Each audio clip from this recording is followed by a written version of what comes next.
Evanđelje po Mateju, 17. poglavlje. I nakon 6 dana uze Isus Petra i Jakova i Ivana, brata njegova, i povede ih na goru visoku u osamu. I preobrazi se pred njima, te lice njegovo zasja kao sunce, a haljine njegove postadoše bijele kao svjetlost. I gle, ukazaše im se Mojsije i Ilija, te razgovarahu s njime. A Petar, odgovorivši, reče Isusu: Gospodine, dobro nam je ovdje biti. Ako hoćeš, načinimo ovdje 3 sjenice, jednu tebi i jednu Mojsiju i jednu Iliji. Dok je on još govorio, gle, svjetao ih oblak zasjeni, kad eto glasa iz oblaka govoreći: Ovo je sin moj ljubljeni, u njemu sebi ugodih. Njega slušajte. I kad to čuše, učenici padoše na lice svoje i silno se prestrašiše. A Isus pristupi, dotaknu ih i reče: Ustanite i ne bojte se. I podigavši oči svoje, ne vidješe nikoga osim Isusa sama. I dok su oni silazili s gore, zapovjedi im Isus govoreći: Nikomu ne kazujte o ovom viđenju, dok sin čovječi ne uskrsne od mrtvih. I upitaju ga učenici njegovi govoreći: Zašto onda knjižnici govore da najprije treba doći Ilija? A Isus im odgovorivši reče: Ilija doista dolazi najprije i obnovit će sve.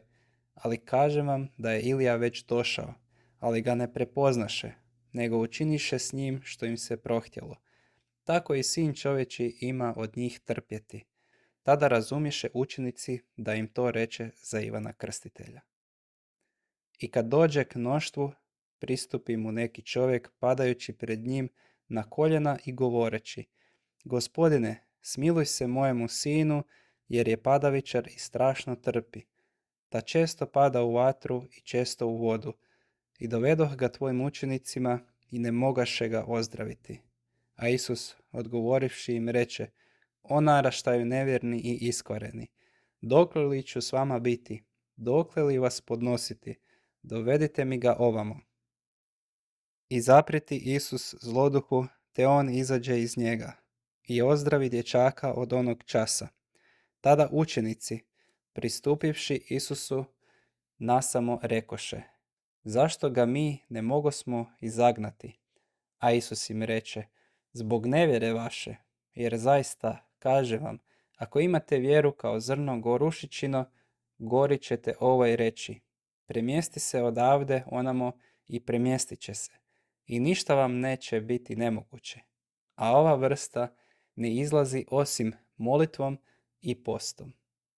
A dok su oni boravili u Galileji, reče im Isus: Sin čovječi ima biti predan u ruke ljudima, i ubit će ga, i 3. će dan uskrsnuti. I ožalostiše se silno. A kad stigoše u Kapernaum, pristupe Petru oni što ubiru hramarinu, pa reknu: Zar vaš učitelj ne plaća hramarine? Da, reče. A kad uđe u kuću, pretekne ga Isus govoreći: Što ti se čini, Šimone? Kraljevi zemaljski od koga ubiru carinu ili porez? Od svojih sinova ili tuđih?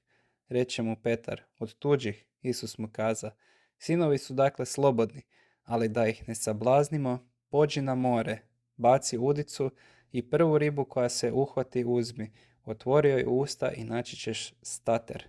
Uzmi ga, pa im podaj za mene i za sebe.